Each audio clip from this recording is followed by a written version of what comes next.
ইন্নাল হামদুলিল্লাহ ওয়াসসালাতু ওয়াসসালামু আলা রাসূলিল্লাহি ওয়া বা'দ আউযু বিল্লাহি মিনাশ শাইতানির রাজীম বিসমিল্লাহির রহমানির রহিম ওয়া কুল জাআল হাক্কু ওয়া যাহাকাল বাতিল ইন্নাল বাতিলা কানা যাহুকা সাদাকাল্লাহুল আযীম।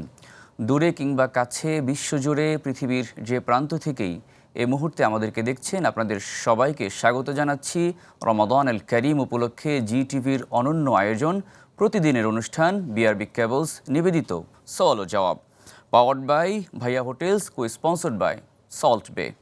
প্রিয় দর্শক, প্রতি পর্বের ন্যায় আজকেও আমরা একজন বিশিষ্ট আলেমে দ্বীনকে স্টুডিওতে আমন্ত্রণ জানিয়েছি। চলুন শুরুতেই তার সাথে পরিচিত হয়ে নেই। উপস্থিত রয়েছেন বিশিষ্ট আলেমে দ্বীন এস এম নাঈমুল ইসলাম নাঈম, প্রতিষ্ঠাতা পরিচালক তাহফিজুল কোরআন মডেল মাদ্রাসা। আসসালামু আলাইকুম ওয়া রাহমাতুল্লাহি ওয়া বারাকাতুহু। ওয়ালাইকুম আসসালাম ওয়া রাহমাতুল্লাহি ওয়া বারাকাতুহু। মুহতারাম, কেমন আছেন আপনি? জি আলহামদুলিল্লাহ, আপনি কেমন আছেন? আলহামদুলিল্লাহ, আল্লাহ ভালো রেখেছেন। আজকের আয়োজনে আপনাকে স্বাগত জানাচ্ছি। মাহে রমাদান আমরা পার করছি, আজকে 13তম রমাদান। তো এই রমাদানে উমরা অত্যন্ত গুরুত্বপূর্ণ একটি ফজিলতপূর্ণ ইবাদত। তো আপনার কাছে জানতে চাইবো, যারা কিনা উমরা পালন করতে চান, অনেকে কিন্তু আছেন এই রমাদানে উমরার এই চমৎকার এই তারা ফরজটি তারা পালন করেন এবং তারা উমরা পালন করেন। তো উমরার বিধান আসলে কি রমাদানে, যদি বিস্তারিত বলতেন। অসংখ্য মোবারকবাদ প্রিয় শায়েখ আপনাকে। আসলে পবিত্র মাহে রমাদান হচ্ছে ইবাদতের একটি মৌসুম, ইবাদতের সোনালী সময় ও শ্রেষ্ঠ সময়। আর মাহে রমাদানের যতগুলো ইবাদত বা আমল আছে, আমাদের নফল আমল, তার ভিতরে ওমরা হচ্ছে একটি গুরুত্বপূর্ণ আমল, যে ওমরার মাধ্যমে আমরা আল্লাহ তাআলা রব্বুল আলামিনের নৈকট্য লাভের পথ আরও সুগম ও সহজ হয়ে যায়।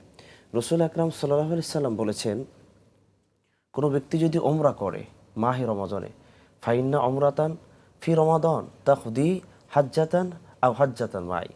বুখারী মুসলিমের বর্ণনায় রাসূল আকরাম সাল্লাল্লাহু আলাইহি সাল্লাম বলেছেন, কেউ যদি পবিত্র রমজান মাসে ওমরা পালন করে, সেজন্য একটি অন্য সময় পূর্ণ হজ করা সওয়াব পেয়ে গেছে। সুবহানাল্লাহ। এই হাদিসের বর্ণনায় রাসূল আকরাম সাল্লাল্লাহু আলাইহি সাল্লাম বলেছেন, অথবা সেজন্য আমি রাসূল জীবিত থাকা অবস্থায় আমার সাথে সে হজ পালন করেছে। এর চেয়ে সুবর্ণ সুযোগ আর এত সুন্দর ফজিলতপূর্ণ আমল, যেটা শুধুমাত্র রমজান মাসের ওমরাই আপনাকে দিবেন। এবং রমাদান মাসে ওমরা যদি কোনো ব্যক্তি পালন করে, আপনি বলতে পারেন যে সোনায় সোহাগা। আসলে আল্লাহ রাসূল সাল্লাল্লাহু আলাইহি সাল্লাম বলেছেন, কোনো ব্যক্তি যদি মসজিদুল হারামে ইবাদত করে, একটা সিজদা দেয়, এক রাকাত নামাজ আদায় করে, 1 লক্ষ নামাজ বা 1 লক্ষ সিজদার সওয়াব সে পেয়ে যাবে। সুবহানাল্লাহ। সেক্ষেত্রে মাহে রমাদানকে তো আল্লাহ আমাদেরকে বোনাসের একটা সময় দিয়েছেন, আল্লাহ আমাদেরকে অতিরিক্ত দিয়েছেন, আল্লাহ আমাদেরকে বেশি বেশি দান করেছেন, বরকতের দ্বার উন্মুক্ত করে দিয়েছেন। সেক্ষেত্রে আপনি বলতে পারেন, রমাদান মাসে যদি একটি নফল আদায় করে, অন্য সময়ের একটি ফরজের সমান সওয়াব। আবার রমাদানে যদি একটি ফরজ আদায় করে, অন্য সময় 70টি, কোনো বর্ণনায় এর উপরে করতে করতে আল্লাহ 700 দিবেন। এর যে কত দিবেন আল্লাহ তাআলাই ভালো জানেন। আর একটা বিষয় হচ্ছে, রমজান তো আসছে আমাদেরকে গুনাহ মাফের জন্য। তো যখন কোনো বান্দা হাজরে আসওয়াদকে চুমু খাবে, যখন আল্লাহর ঘর কাবায় গিয়ে বলবে লাব্বাইক লাব্বাইক আল্লাহুম্মা লাব্বাইক, যখন সাই করবেন, এই বিভিন্ন জায়গায় যাওয়ার পরে বান্দার জীবনে তো হজ ওমরার মাধ্যমে গুনাহ থাকে না। এক হচ্ছে আপনার মাহে রমাদানের রোজার মাধ্যমে গুনাহগুলো মাফ হচ্ছে, আবার ওইদিকে আপনার ওমরার মাধ্যমে গুনাহগুলো মাফ হয়ে যাচ্ছে। প্রিয় আলোচক, আমরা আরও বিস্তারিত জানবো এই বিষয় ইনশাল্লাহ। ছোট্ট একটা বিরতিতে যেতে চাই। প্রিয় দর্শক, এ পর্যায়ে যেতে চাই ছোট্ট একটা বিরতিতে। দেখছি খুব শীঘ্রই, আমাদের সাথেই থাকবেন। সুপ্রিয় দর্শক, ফিরে এলাম বিরতির পর। আপনারা দেখছেন রমাদান আল কারীম উপলক্ষে জি টিভির অনন্য আয়োজন বিআরবি কেবলস নিবেদিত সওয়াল ও জবাব, powered by Bhaiya Hotels, co sponsored by Salt Bay. আমরা আলোচনা করছিলাম বিরতির আগে যে উমরার যে গুরুত্ব রয়েছে, ফজিলত রয়েছে, সে সম্পর্কে আপনি আলোচনা করছিলেন।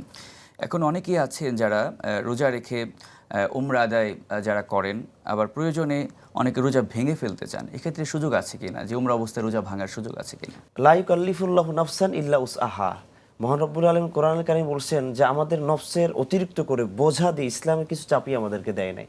তো সুতরাং রমাদানের কারণে রোজাকে আল্লাহ যেমন করে ফরজ করেছেন, তেমন কেউ যদি অসুস্থ হয়, মারিদান আওয়ালা সাফার, কেউ যদি সফরে থাকে, আল্লাহ তাআলা কিন্তু অসুস্থ পীড়িত ব্যক্তিদের জন্য, সফররত ব্যক্তিদের জন্য রোজাকে সহজ করেছে। মানে সে এগুলো গুনে গুনে ভাঙবে, পরবর্তীতে আবার এগুলো আদায় করে নেবে।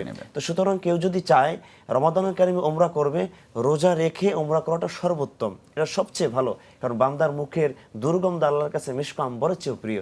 সুবহানাল্লাহ। তো রোজাদার ব্যক্তির অনেক দাম, সেক্ষেত্রে তার উচিত রোজা রেখে ওমরা পালন করা। হ্যাঁ, কেউ যদি ওমরারত অবস্থায় প্রচণ্ড প্রখর খর রোদের তাপে এবং অনেক দিক থেকে সে যদি অসুস্থ হয়ে যায়, অনেক বৃদ্ধ হয় যদি কেউ। বৃদ্ধতার কারণে, বয়োজ্যেষ্ঠের কারণে সে যদি বার্ধক্যজনিত সমস্যা এবং অসুস্থতার কারণে সে যদি রোজা ভাঙতে চায়, তার ভাঙার হুকুম আছে, ভেঙে সে উমরা পালন করতে পারবে।